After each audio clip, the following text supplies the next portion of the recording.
And do you make anything that we could use perhaps today, before that FOMC meeting, before Jackson Hole in August, about the 10-year, or should we not pay attention to that man behind the curtain regarding the plunge in interest in the yield on the 10-year?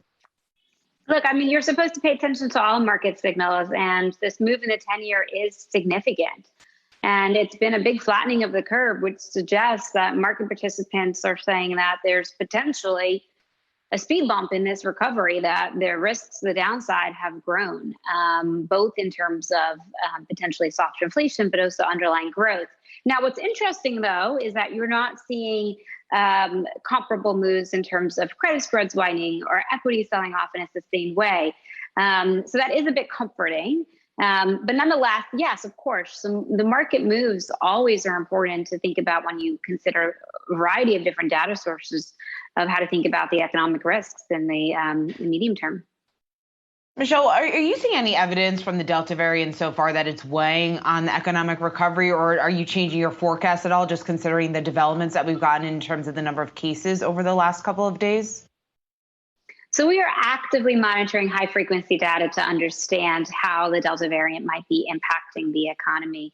Thus far, we're not seeing much evidence yet, whether you look at mobility measures, if you look at spending on aggregated credit cards, if you look at, clearly the broader, bigger monthly data series as well are not showing it.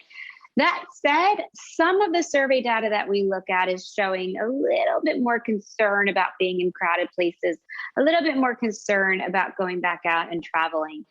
So that could be the beginning of people just acknowledging that these risks are greater.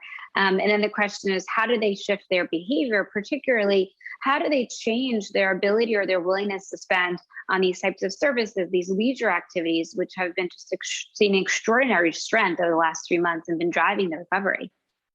And when you think about it, a little bit of concern is not enough to get the Fed to do something, but there is talk now that they may accelerate their plans to taper. Do you think that talk is just that, talk?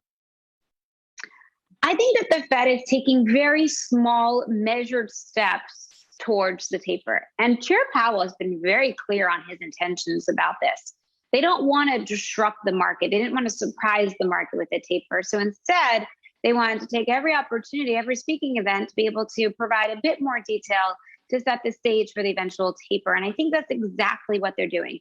So next week, we'll learn a bit more. There'll probably be a discussion about what the composition of the taper might look like, perhaps a bit more conversation about what type of data they need to see, particularly around the labor market, to feel comfortable with going ahead and providing even more details and eventually the implementation of the taper. But I think we're still, as Chair Powell has said, a ways away from the actual execution of the taper.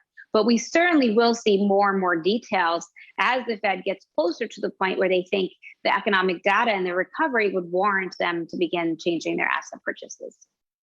Michelle, we know one area of the economy that the Fed is watching very, very closely is the labor market. We saw that jump this morning in jobless claims. I'm curious just to get your perspective on the recovery that we're seeing in jobs and what you think needs to be done in order to get to that number that we saw before the pandemic, those 7 million jobs that still have not been brought back. So the labor market's in a bit of an interesting place because I think that there's very clear evidence there's demand for labor. Look at the job opening surveys. Look at what you hear from business confidence measures that businesses are out there looking to invest both in capital and in labor. So they want to hire, they want to expand, and they want to accommodate all the demand that we've seen out there from consumers. The challenge has been that there's restricted supply. And so we're going to learn a lot more about that in the next few months, whether or not the labor force participation rate picks up, people get back into the labor market.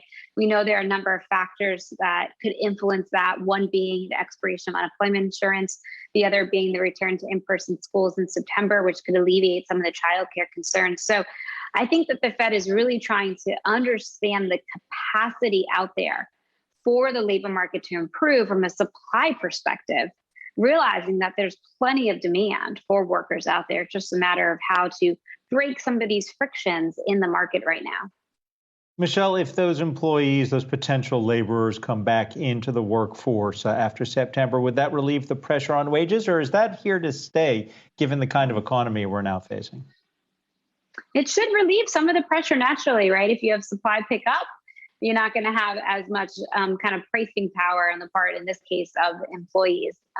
So yeah, I think it will relieve some of the pressure on wages, and particularly in the areas where you've seen the biggest move in wages, which would be leisure and hospitality, transportation and warehousing. The last few jobs reports showed significant increases in wages in those categories. So to the extent that workers do return in those sectors where you have the biggest shortage, it will take off some of the pressure for wages. But I think very importantly, we're not going to see a reversal. So I think that the shift higher in wages that we have seen is kind of a level shift higher. And then the idea is that you just won't see as fast of a pace of wage growth going forward if more workers are indeed returning.